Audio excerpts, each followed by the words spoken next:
Le 28 mai 1995, au poste de police de Muskogee, en Oklahoma, les agents interrogent Patrick Williams, 21 ans, au sujet d'un mandat non exécuté. Mais ce mandat n'est pas ce qui le tracasse le plus. L'amour de sa vie, Sarah Edmondson, l'a quitté et parle sans cesse de son nouveau copain. Williams veut prendre sa revanche.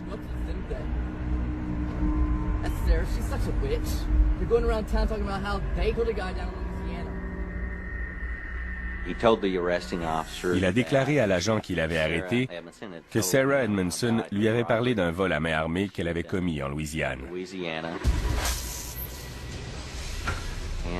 Il a dit qu'elle l'avait commis avec son nouveau copain, Ben.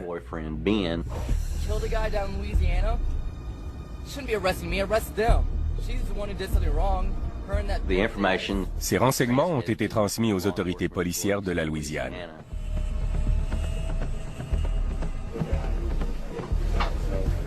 Mais ce n'est pas assez pour Williams, qui en veut à la jeune fille dont il est toujours amoureux de s'être enfui avec un autre homme. Il est si résolu à leur faire la vie dure qu'il contacte également la police de la Louisiane à plusieurs reprises. J'étais assis à mon bureau quand un agent est entré et m'a dit « Parlerais-tu à cet homme au téléphone ?» Il affirme que son ex-copine a commis un meurtre en Louisiane. Il m'a dit qu'elle était descendue avec son copain pour le Mardi Gras et que pendant leur séjour, ils avaient commis un crime. 3 mois se sont écoulés depuis le Mardi Gras. L'agent Pritchett n'était au courant d'aucun meurtre non résolu à la Nouvelle-Orléans. Mais il y avait bel et bien une affaire qui impliquait une femme non identifiée. Le bureau du shérif avait en effet aidé les autorités à enquêter sur un incident dans un dépanneur de Ponchatoula qui avait été enregistré par les caméras de surveillance.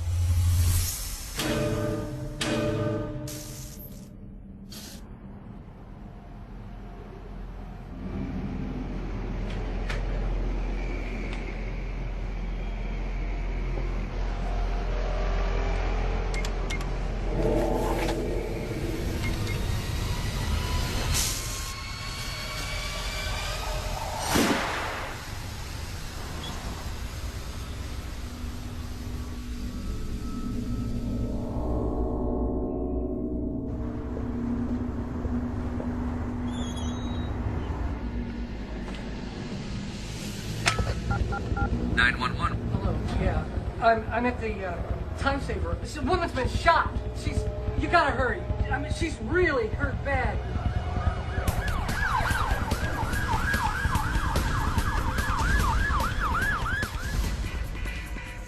La vidéo de surveillance montre une femme qui est entrée dans le dépanneur vêtue d'un blouson rayé avec un capuchon.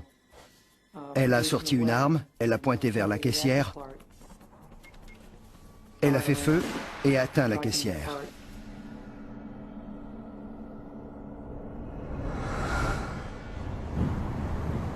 Puis la suspecte est partie. 1 minute plus tard, la tireuse revient. Elle est passée derrière le comptoir. Elle a fait le code, elle a ouvert la caisse, a pris l'argent, puis elle est partie. La victime, Patsy Byers, âgée de 35 ans, a reçu une balle à la gorge. Elle est dans un état critique. Le chef de police m'a appelé et m'a dit que Patsy avait été abattue et que je devais me rendre au dépanneur le plus vite possible. Elle était entre la vie et la mort.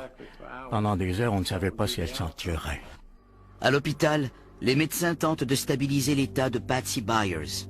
Mais ils ont une terrible nouvelle.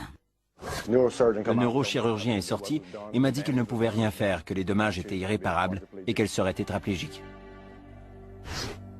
Il a été très direct. Je sais bien qu'il n'y avait rien d'autre à dire, mais c'est comme ça qu'il me l'a dit. Ce qui est fait est fait. Patsy confirme que c'est une femme qui a tenté de la tuer. Patsy m'a parlé de la personne qui lui a tiré dessus. Elle a dit qu'elle était morte de peur. Elle m'a décrit ce qu'elle a ressenti quand elle a reçu la balle. Elle croyait qu'elle mourrait. Lorsque la suspecte est à nouveau revenue dans le dépanneur,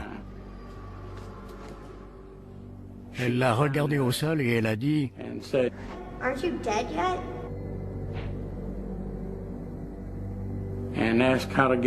Puis elle lui a demandé comment ouvrir la caisse. Patsy lui a dit sur quelle touche appuyer, puis elle a ouvert la caisse et a pris l'argent.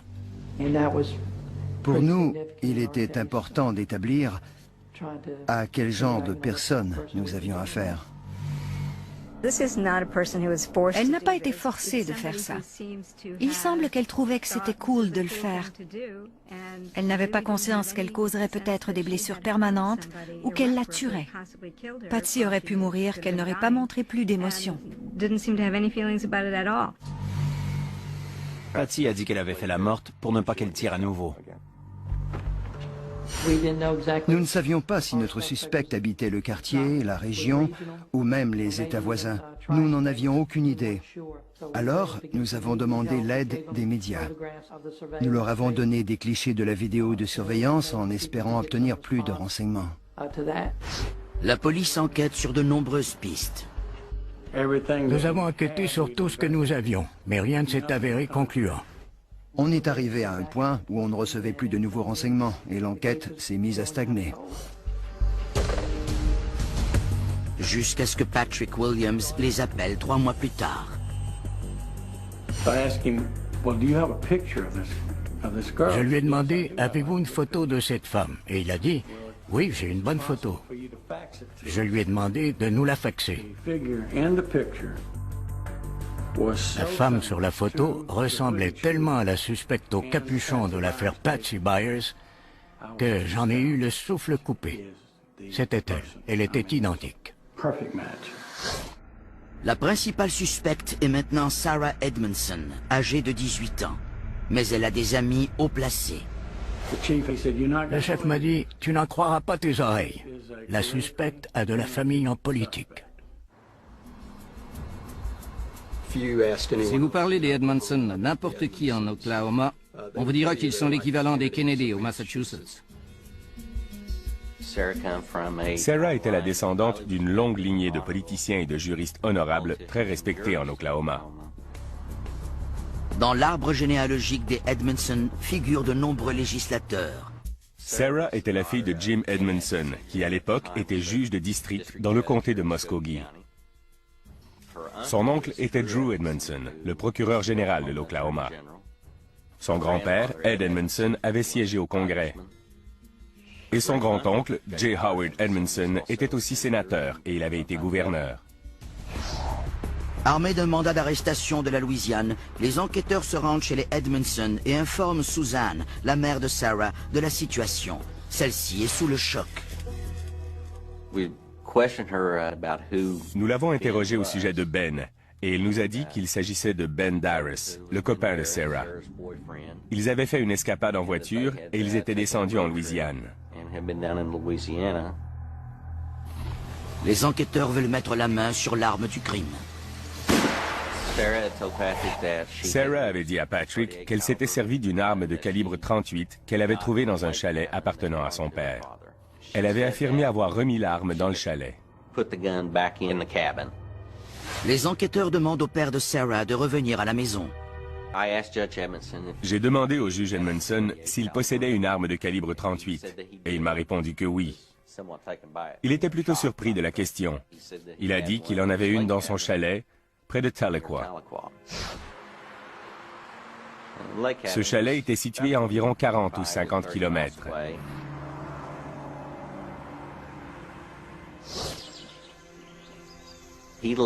Il nous a menés, un autre agent et moi, au chalet, et je l'ai suivi à l'intérieur.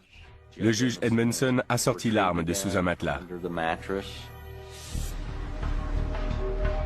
On révèle aux enquêteurs locaux et à la police fédérale où se trouve la suspecte. Mais par respect pour le juge, ils acceptent de retarder l'arrestation.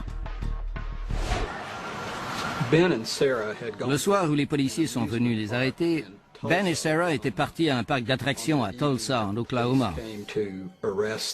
Le juge Edmondson a convaincu les policiers de ne pas envoyer une équipe tactique à Tulsa pour ne pas gâcher la soirée des clients du parc.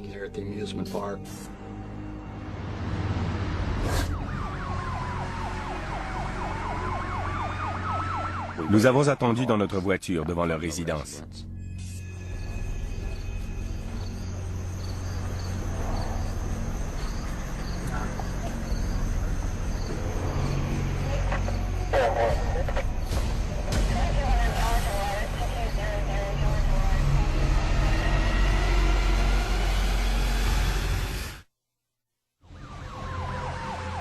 En mai 1995, le FBI et la police de Muskogee, en Oklahoma, attendent le retour de Ben Darris et de Sarah Edmondson, qu'ils soupçonnent d'avoir commis un vol à main armée.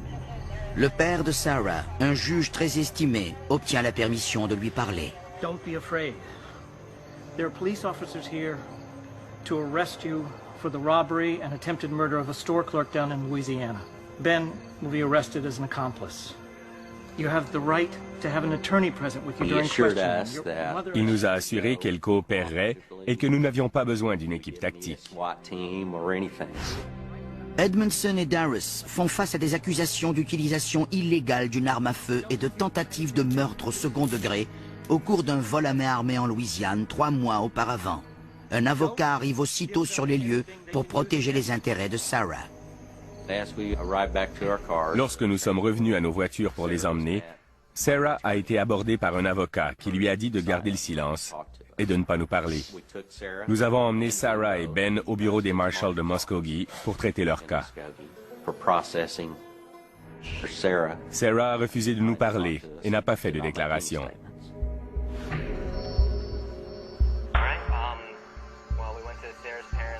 Mais contrairement à Sarah, Ben en a long à dire. Il relate ce qui s'est passé 3 jours avant la tentative de meurtre de Patsy Byers dans le dépanneur.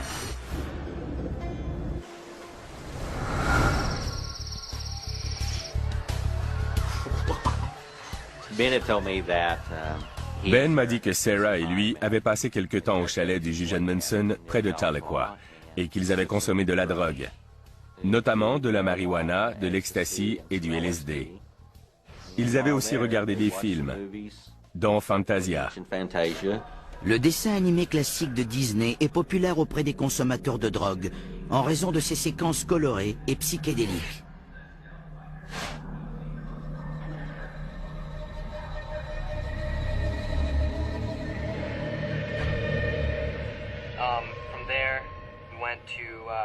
Ils ont décidé de partir en virée en voiture. Look what I found. It's under my dad's bed. I like it. That's your dad's gun? Well, let's get a move on.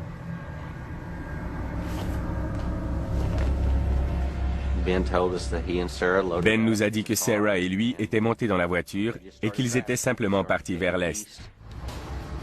Selon sa version des faits, ils se sont rendus en voiture à Destin, en Floride, pour retrouver des amis de Sarah. Mais ils ne les ont pas trouvés et ont plutôt bifurqué vers la Nouvelle-Orléans pour le Mardi Gras. Mais l'argent est venu à manquer. Sa loyauté envers sa petite amie s'évanouit rapidement.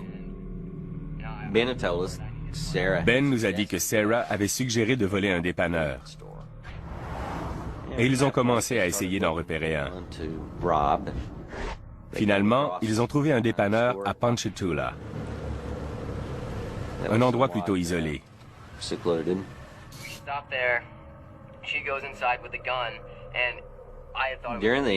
Pendant l'interrogatoire que j'ai mené avec un agent du FBI, Ben a rejeté toute la responsabilité sur Sarah. Il a dit que c'était son idée à elle et qu'il l'avait laissée sortir de la voiture.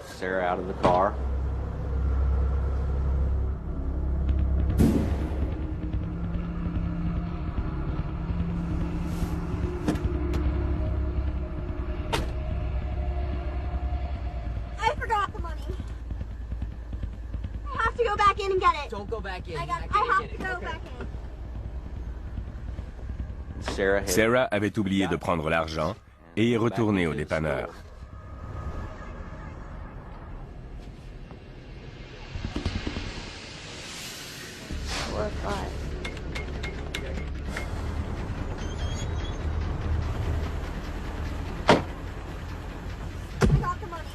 Okay, let's get out of here.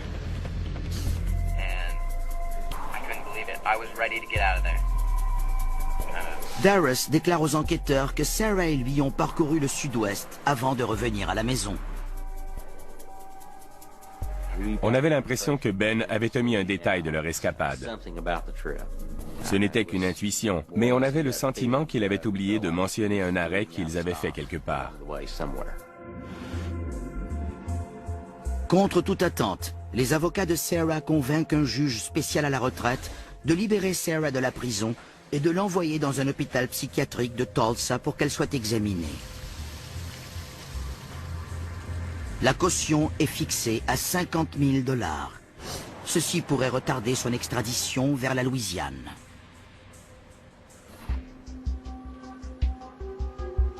Les enquêteurs décident de fouiller son passé. Elle a vécu une enfance tout ce qu'il y a de plus normal. Les Jeannettes, la danse. Sa mère l'a amenée à toutes ces activités que font les petites filles. Son enfance à Muskogee avait été parfaite.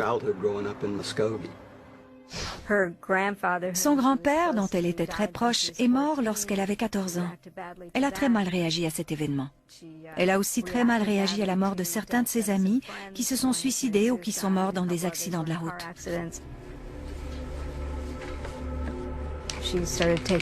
Elle a commencé à consommer de la drogue et à fréquenter des gens peu recommandables. Cette transformation complète de son environnement en un milieu sombre et maussade est un signe d'une dépression plutôt grave. Le comportement de Sarah est de plus en plus imprévisible. Elle commence à se brûler et se taillader les bras et les jambes et prétend qu'il s'agit d'accidents. Les gens qui s'automutilent font souvent ce geste physique afin d'atténuer une douleur psychologique. Ils détournent leur attention de leur souffrance émotive. Les parents de Sarah ont beaucoup souffert de la distance entre eux et leur fille. Je n'ai pas grand-chose de bien à dire sur mes aptitudes de parent. Sans autre recours, les Edmondson envoient Sarah dans un centre de désintoxication pour toxicomanes et alcooliques alors qu'elle n'a que 15 ans. Sa famille avait sans aucun doute les moyens pour la faire soigner.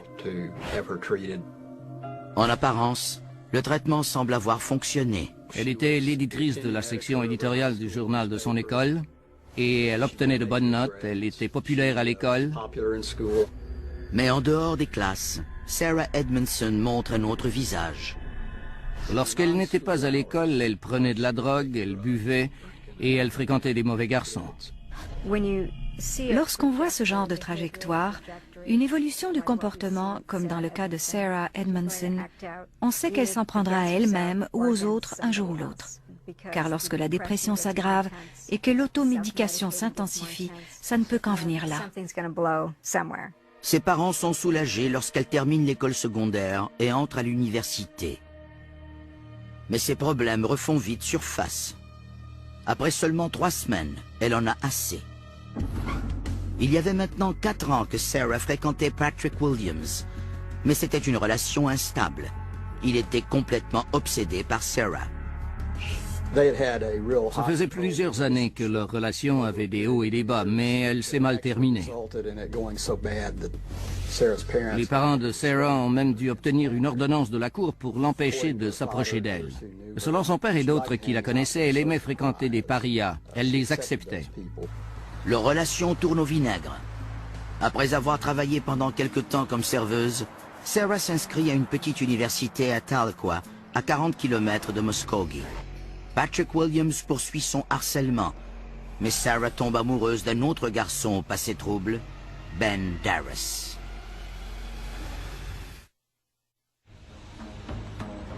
En 1995, Sarah Edmondson et Ben Darris sont extradés vers la Louisiane après avoir tenté d'abattre la caissière d'un dépanneur au cours d'un vol à main armée.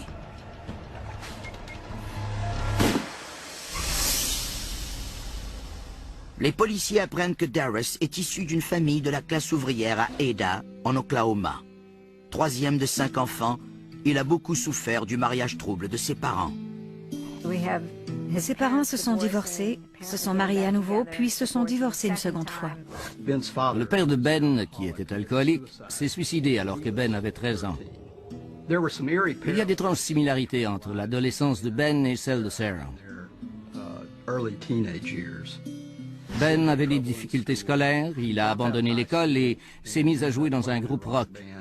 En 1993, les Darris quittent Ada, en Oklahoma, pour s'installer à Tahlequah 2 ans avant l'arrivée de Sarah. Les deux adolescents font connaissance lors d'une soirée à l'extérieur du campus. Les étudiants aimaient se retrouver, boire et fumer de la marijuana. C'est à une de ces fêtes qu'ils ont fait connaissance. Ils sont devenus amis, puis amoureux. Ben a le coup de foudre pour cette fille aux allures de garçon manqué. Ils le ressentent tout de suite. Cette personne sort du lot, elle est comme moi. C'est cet effet miroir qui produit l'attirance mutuelle et l'impression qu'ils peuvent faire ensemble des choses qu'ils ne pourraient faire avec personne d'autre.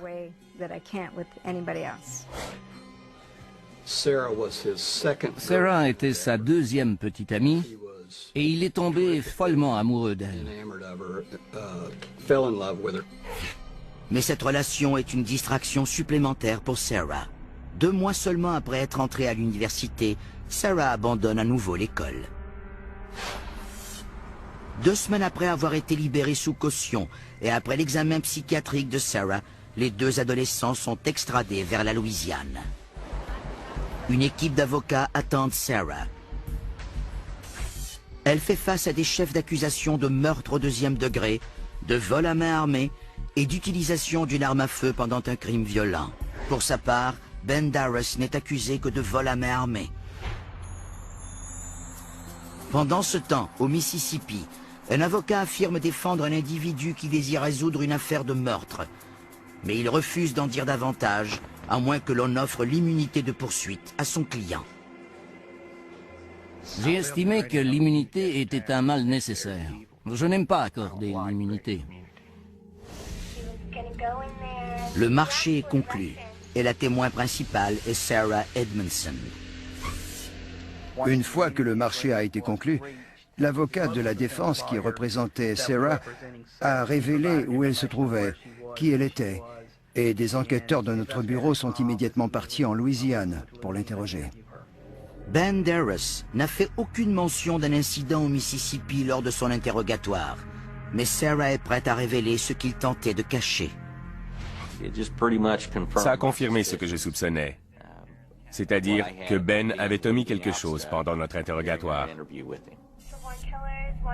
Au premier abord, la version des faits de Sarah ressemble à celle de son ami Ben. Sarah a déclaré que la veille de leur arrivée au Mississippi, Darris et elle ont dormi au chalet de sa famille. Ils ont regardé le film « Le meurtre dans le sang ».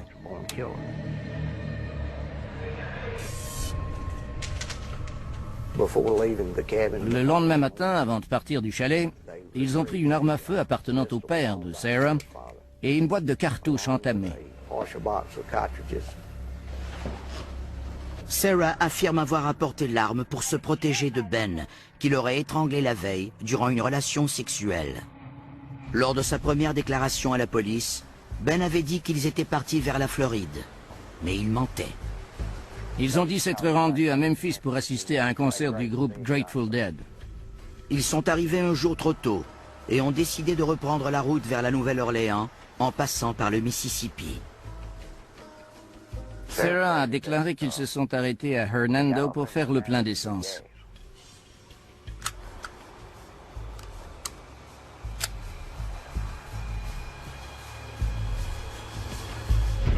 Mais ils n'ont plus d'argent. Sarah prétend que c'est Ben et non elle qui a suggéré de commettre un vol à main armée.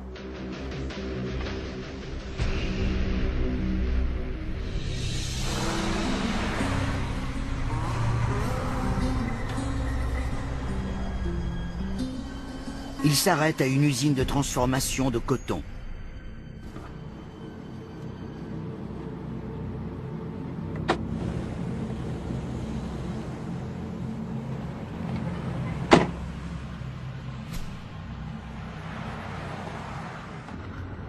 Get out and act real angelic.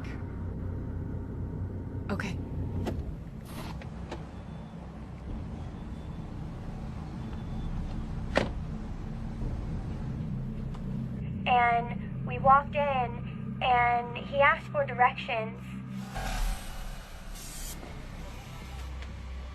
Excuse me. Can you help me get to I-55? Yeah, you can go down this street here about a couple miles.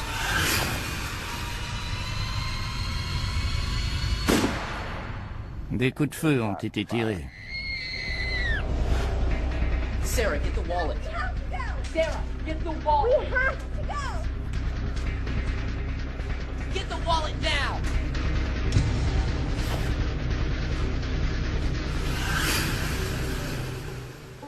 Bill était un homme très aimable. Il avait une femme et 2 filles. Il prenait bien soin de sa famille. C'était un homme travaillant. Le corps de M. Savage a été découvert par un vendeur d'assurance qui est allé lui rendre visite l'après-midi du 7 mars 1995. Presque tous les matins, en me réveillant, je mets la main sur son oreiller et je le cherche. On voyait bien qu'il avait été pris par surprise. Les policiers découvrent que son portefeuille a disparu, mais ne savent rien de l'identité du tueur. Personne ne lui en voulait. On a donc supposé que le coupable n'était pas de la région. Et je me rappelle que plusieurs fois au cours de l'enquête, on a utilisé le terme « travailleur itinérant ». That was such a rush. Did you see that guy's face when I killed him? Did you hear him? What noises he was making?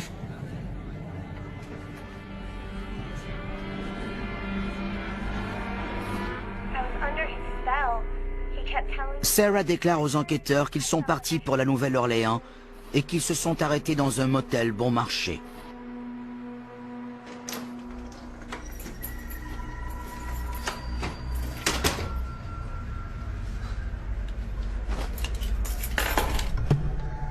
Part of that guy's brains on my shoe. His blood is on my jeans. I did all that. Le meurtre n'a rapporté que 200 malheureux dollars trouvés dans le portefeuille de Savage. Ben veut garder un souvenir macabre. Un bout de ses vêtements maculés de sang.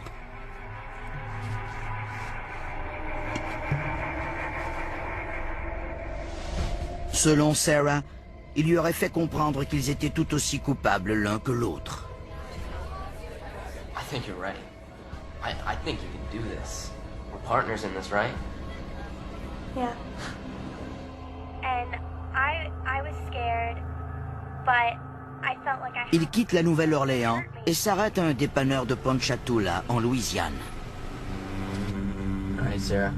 There, just flash it. Sarah affirme aux enquêteurs qu'elle a commis le vol à main armée contre son gré, car elle craignait pour sa vie. Elle tenait Ben responsable de tout ce qui était arrivé. Selon ses dires, rien de tout cela n'était son idée. Elle ne voulait rien faire de ça. Elle a commis le vol et le meurtre dans ce dépanneur de la Louisiane pour la seule raison que Ben l'a forcée à le faire. She's trying to blame it on anybody, anything but herself. She doesn't want to say, I did this, I'm guilty.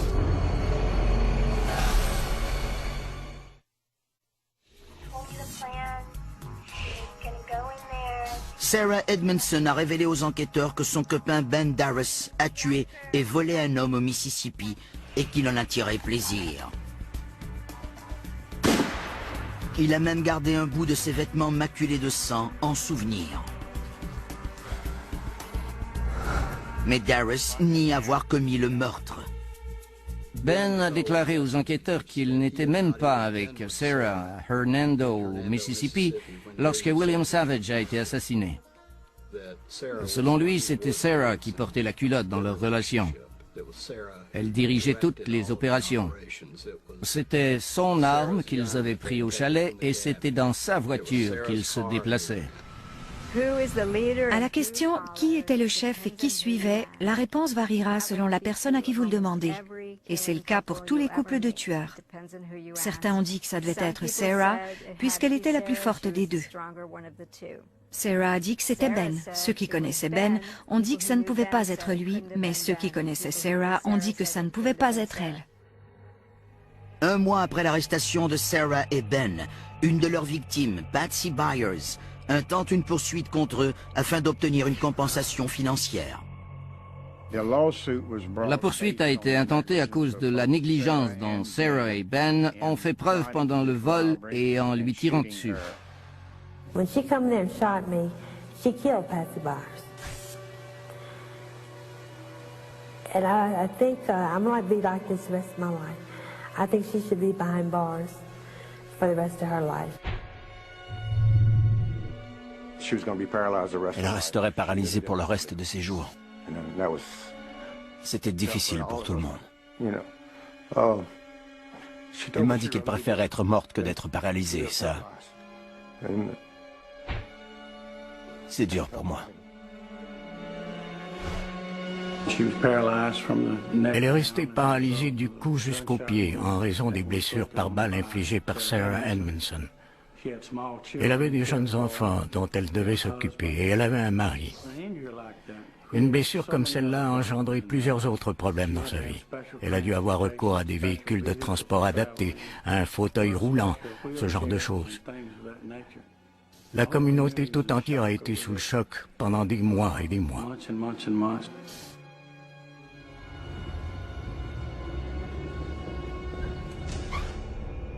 Les parents de Sarah figurent aussi dans la poursuite judiciaire.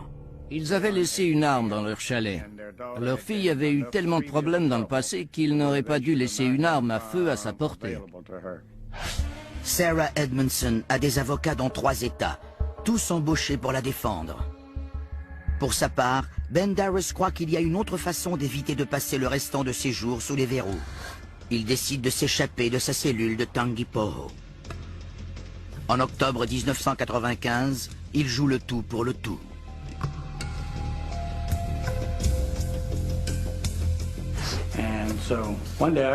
Un jour, on m'a appelé de la prison pour me dire que Darris et 2 autres prisonniers avaient tenté de s'échapper.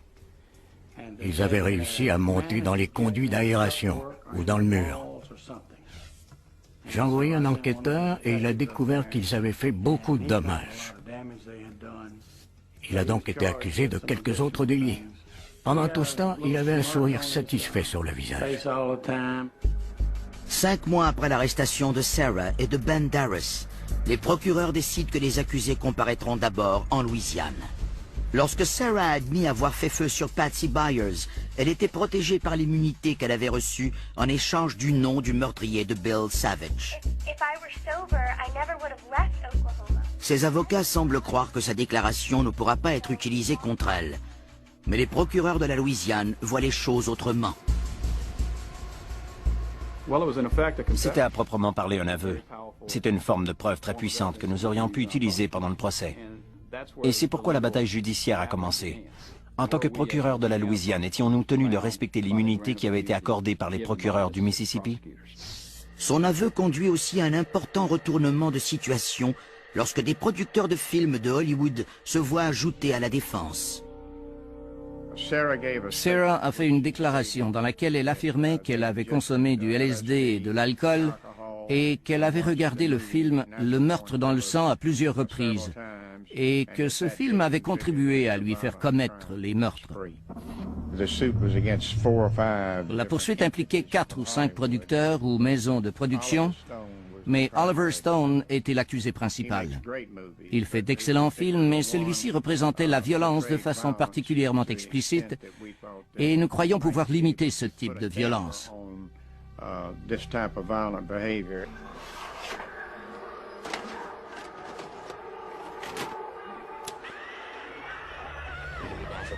Ils avaient parlé de recréer certaines scènes de ce film, et en particulier de commettre une série de crimes. Dans Le meurtre dans le sang, Woody Harrelson et Juliette Lewis incarnent Mickey et Mallory, un couple pris d'une folie meurtrière. On a décidé d'intenter une poursuite, car d'un point de vue moral, le meurtre dans le sang glorifiait la violence. On croyait qu'il transmettait aux jeunes le message que le crime paie.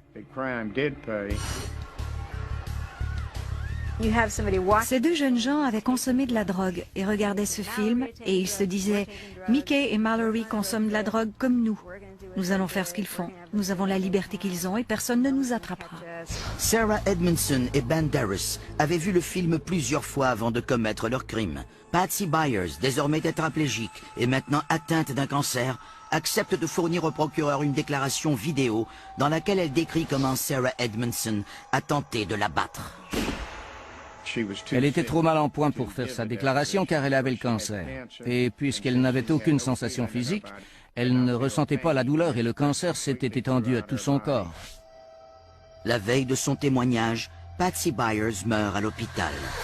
Elle n'avait que 38 ans.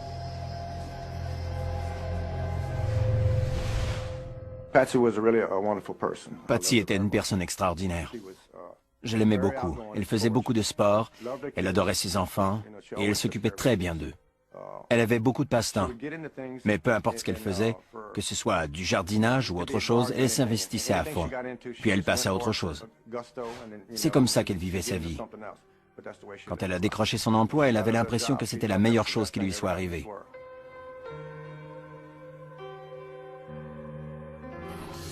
Patsy haïssait Sarah Edmondson. Elle voulait qu'elle ne remette plus jamais les pieds dans la rue. Finalement, au terme de 3 ans de combats pendant lesquels les avocats de Sarah ont tout fait pour éviter que son aveu incriminant ne soit utilisé contre elle, la plus haute cour de la Louisiane est prête à rendre sa décision.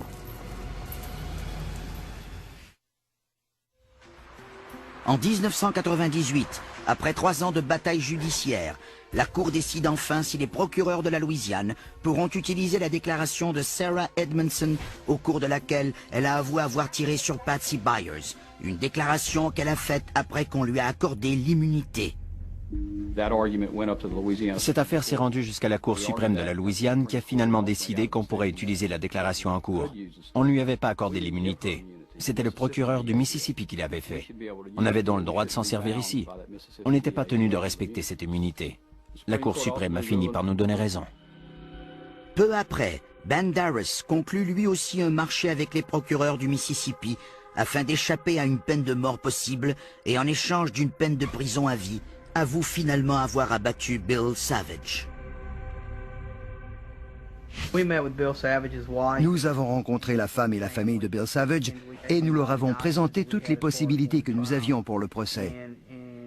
Nous estimions que c'était la meilleure option et ils se sont mis d'accord pour en finir et passer à autre chose. Mais les procureurs s'accordent pour retarder le prononcé de la peine jusqu'à ce que Ben Darris témoigne contre Sarah Edmondson en Louisiane. 3 mois plus tard, Sarah change son plaidoyer afin d'éviter une peine maximale possible de 149 ans. Elle l'a fait après que l'admissibilité de son aveu au Mississippi ait été contestée pendant plusieurs années. Mais elle a fini par plaider coupable à des accusations de vol à main armée et de tentative de meurtre. En 1998, Sarah Edmondson est condamnée à 35 ans de prison. Nous étions déçus. Nous étions d'avis que la peine de 35 ans de Sarah Edmondson était extrêmement légère. Ben Darris conclut un autre marché. Afin d'échapper à une peine possible de 99 ans de prison en Louisiane, il accepte de plaider coupable en échange d'une peine identique à celle de Sarah. Ben était coupable du même crime que Sarah Edmondson, vol à main armée et tentative de meurtre. Bien qu'il ne soit pas entré dans le dépanneur, en vertu de nos lois, il était considéré comme un acteur principal et était tout aussi coupable que Sarah. Mais dans les faits, c'est elle qui est entrée dans le dépanneur, qui a pressé la détente et qui a tiré sur Patsy Byers. Je trouvais injuste que Sarah Edmondson reçoive une peine identique à celle de Ben Darris. Sur son lit de mort, malgré ses blessures atroces, Patsy Byers avait fait preuve de compassion en demandant au procureur de se montrer clément envers Sarah Edmondson. Il y a quelque chose qui ressort de cette affaire et qui la distingue des autres homicides sur lesquels j'ai travaillé pendant ma carrière. Je trouve incroyable qu'une victime, dans son lit d'hôpital, paralysée, ne sachant pas si elle va vivre ou mourir, ait la force de décider que malgré tout ce qui est arrivé après que Sarah ait tenté de l'abattre, que cette victime donc ne voulait pas garder de rancœur et qu'elle dise « Je ne veux pas qu'elle passe le reste de sa vie en prison. Peut-être après avoir purgé sa peine, elle pourra en sortir relativement jeune, vivra une vie productive et comprendra ce qu'elle nous a fait subir à moi et à ma famille. » Elle voulait que Sarah ait une autre chance de faire quelque chose de sa vie, malgré le crime horrible qu'elle avait commis. Bill Savage était bien plus qu'une simple victime pour John Champion. Je suis marié à sa nièce. Ça faisait environ 2 ans que j'étais marié lorsque Bill s'est fait assassiner. Il avait une femme et 2 filles. La famille venait toujours en premier lieu pour lui. Il donnait aussi beaucoup à sa communauté. Il était et avait toujours été très travaillant. C'était un des hommes les plus aimables que j'ai rencontrés. Il aurait fait n'importe quoi pour les autres. Ben Darris passera le reste de ses jours en prison. Grâce à son immunité, Sarah Edmondson ne sera jamais punie pour son implication dans le vol et le meurtre commis au Mississippi. Quant à savoir si un film violent a pu motiver leurs gestes, le débat fait toujours rage. Oliver Stone ne voulait pas inciter à la violence avec son film. Il voulait montrer à quel point notre société donne un aspect sensationnel à la violence, la glorifie et transforme les gens violents en vedettes. En juin 2002, la Cour d'appel de la Louisiane statue que la famille Byers ne recevra pas de compensation financière. Un juge conteste l'argument selon lequel le film « Le meurtre dans le sang » est obscène et incite à la violence. La liberté de parole protégée par le premier amendement de la Constitution américaine a joué pour beaucoup dans cette décision. Il est faux de dire que seuls les films violents incitent à commettre des actes de violence. Certains films non violents ont le même effet, car tout dépend de la lecture qu'en fait le spectateur. Ben et Sarah n'avaient pas le meurtre dans le sang. Leurs actions ont été influencées par le milieu dans lequel ils évoluaient, la façon dont ils ont réagi à ce milieu et les décisions qu'ils ont prises au fil des ans. Des millions de personnes ont vu le meurtre dans le sang et elles n'ont pas commis de meurtre. Alors je crois qu'on peut rayer ça de la liste. Des millions de personnes consomment des drogues et de l'alcool et ils ne tuent pas de gens. On peut rayer ça de la liste aussi. Plusieurs personnes vivent une enfance difficile et ne commettent pas de meurtre. Alors on peut aussi rayer ça de la liste. Que reste-t-il alors? Dites-le-moi. Ben Darris est présentement incarcéré au pénitencier d'État du Mississippi. Sur son blog, il affirme que l'argument selon lequel le meurtre dans le sang a provoqué leur folie meurtrière a été inventé de toutes pièces par les avocats de Sarah Edmondson. Ben Darris dit maintenant être un homme nouveau, un chrétien pieux, engagé dans des programmes visant à aider les autres prisonniers et à prévenir la violence chez les adolescents. Sarah Edmondson est détenue à l'Institut correctionnel pour femmes de la Louisiane. Bien qu'elle ait elle-même abandonné l'école après le secondaire, elle aide les autres détenus à obtenir leur diplôme d'études. Elle sera admissible à la libération conditionnelle en juillet 2010. Le meurtre de William Savage et celui de Patsy Byers étaient des gestes complètement gratuits et haineux. Il n'y a aucune façon de prévoir ce qui se passera lorsque 2 personnes qui présentent des tendances violentes s'unissent et affirment ces tendances. Ça dépend de leur degré de psychopathie et de la complexité de leurs pensées criminelles. Ben était exalté à l'idée de tuer un homme. Il avait l'impression d'être davantage en contrôle, plus masculin, et c'était très excitant pour lui.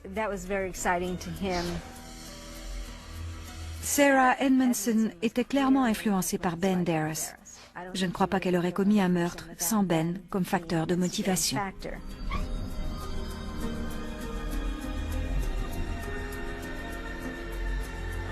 Est-ce que c'était les drogues, leur éducation, l'alcool, la chimie entre les deux? Je crois que certaines personnes ont un côté maléfique. C'est aussi simple que ça.